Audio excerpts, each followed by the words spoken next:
The memory of the hospital room clings to me with haunting clarity. Its walls painted a muted shade of sage, somewhere between faded mint and wilted eucalyptus. It was a color too soft to be vibrant, too dull to be comforting. That hue, deliberately chosen to soothe, etched itself into my memory, perhaps because it was easier to hold onto than the expression on Emily's face when our lives began to unravel. Those pale green walls were a silent deception, feigning tranquility while the air inside brimmed with tension and unspoken truths. Hospitals do that. They wear the guise of hope and healing while quietly hiding heartbreak in plain sight. That day the veil dropped. Every illusion we clung to unraveled in one excruciating moment. It was supposed to be the most joyful day of our lives. Emily had just given birth to our son. Our son. That's the belief I clutched like a life raft. The one thing I had to believe in to stay afloat. Her hair clung to her damp forehead, her body limp from exhaustion, but her eyes, they burned with a strange, unwavering determination. When the nurse extended the birth certificate for her signature, Emily snatched it from her hand with a startling sharpness. "His name will be Nathan," she said, her voice flat but final. Her pen carved the letters across the form with a force that belied her fatigue. Nathan Elise Carter. Elise. Her mother's name. Not mine. No trace of my family. Not even a symbolic nod in the middle name. I stepped closer, my voice low but resolute. "Emily," we agreed. "His middle name would be Thomas. After my grandfather." She didn't look up. Her fingers curled tighter around the pen, her jaw set. "I've decided otherwise," she said, her tone clipped and final. My chest tightened. "This isn't right. We're supposed to be partners in this." That's when her head turned sharply toward me. Her face was drawn, pale from labor, but her eyes held a flint-like hardness. "Partners?" she repeated, her laugh brittle, humorless. "You're lucky I even let you stay in the room." A hollow ache opened in my gut. The nurse, still hovering nearby, shifted uneasily. Her gaze flicked toward me, then dropped to the floor. Then, in a voice barely louder than a whisper, she said, "Should I tell her what we found?" A cold current ran through me. "What we found?" I echoed, my voice barely audible. Emily's head snapped toward the nurse, her brow tightening. "What did you say?" The nurse straightened, the mask of clinical detachment slipping back into place. "Mr. Carter, could you step outside with me for a moment?" "No," Emily's voice cracked through the air.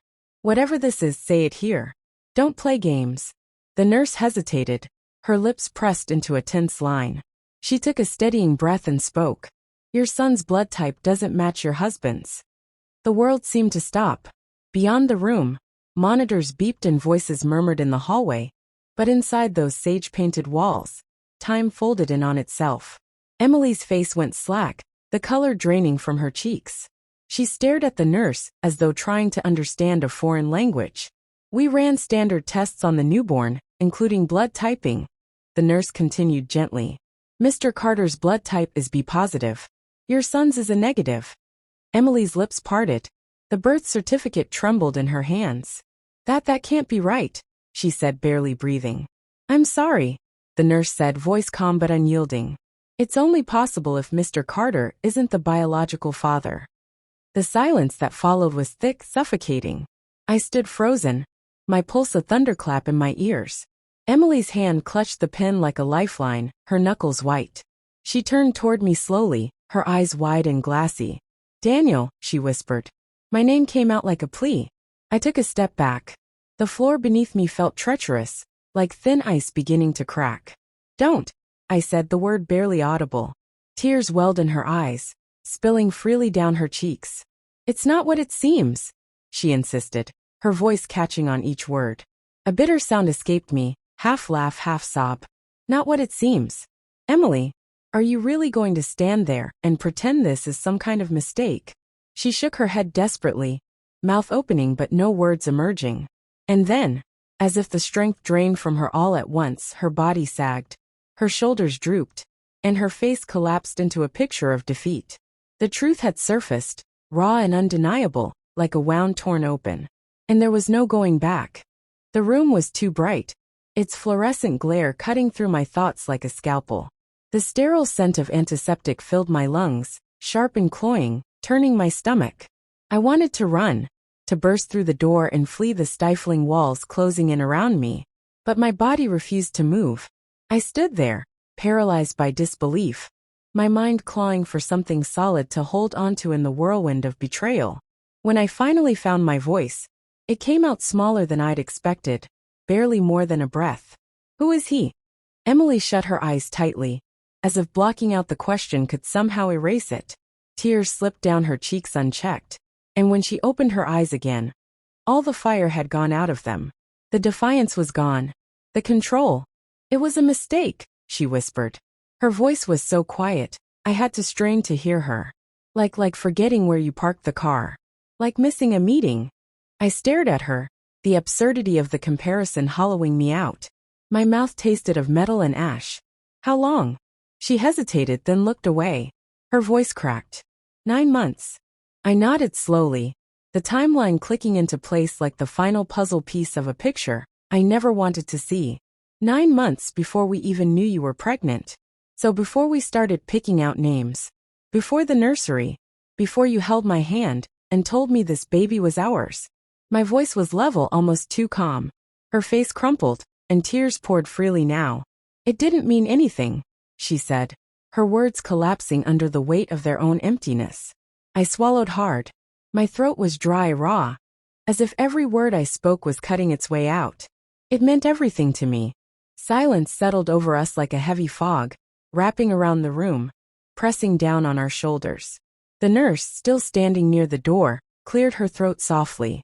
Her discomfort hung in the air like static. "I'll give you some privacy," she murmured, slipping quietly out of the room and leaving us alone in the wreckage. Emily reached out, her fingers brushing mine, tentative and trembling. But I pulled away, my hand recoiling as though burned. "Daniel, please," she said, her voice cracking open. I shook my head, my entire body taut with a storm I didn't know how to contain. Anger, hurt, grief. It surged through me in waves. "You knew," I said, my voice low, shaking. "You knew deep down he wasn't mine. That's why you wouldn't give him my name. That's why you called him Nathan Elise." A sob tore from her throat, raw and broken. "I was scared," she choked out. "I didn't know what to do." I ran a hand through my hair, trying to find air in a room that suddenly felt far too small. My chest was a locked vault of pressure, threatening to explode.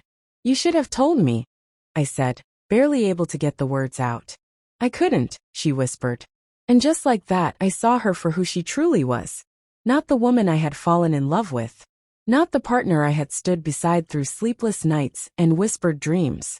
But someone else entirely. I turned away. Not out of cruelty, but because I had to.